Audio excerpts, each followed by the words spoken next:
dahil sa questionabling pagkapal ng kanilang net worth o kita ng kanilang mga kumpanya.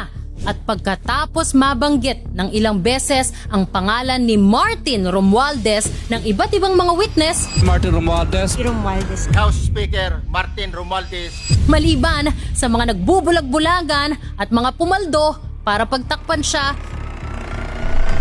si Kong Marvin Rillo naman ay ilang beses na binabanggit ang pangalan ni Speaker Martin Romualdez bilang kanyang malapit na kaibigan.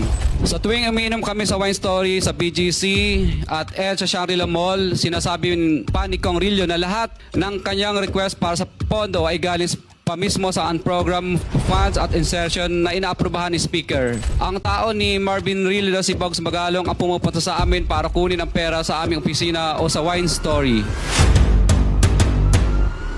it was clear to us that as Speaker of the House, he played a big role in the scheme. And for that, we all hoped he'd go to jail.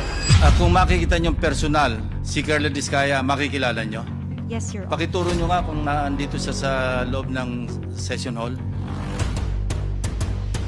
Pareho kayo na ina-identify nyo na siya mismo yung kaharap ninyo na sinasabing ang may-ari ng bahay, si Speaker Romualdez, at kailangang umalis na kayo? Tama po, Your Honor. Tama po. I hope he does. And I hope it's soon.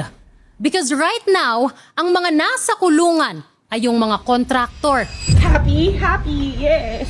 yung mga district engineer, Wala naman ako kung ginawang masama. Ginawa ko lang naman po yung trabaho. and a very easy target, former Senator Bong Revilla. Haharapin ko to ng walang takot. Alam kong hindi ako papabayaan ng Diyos dahil wala po akong kasalanan dito.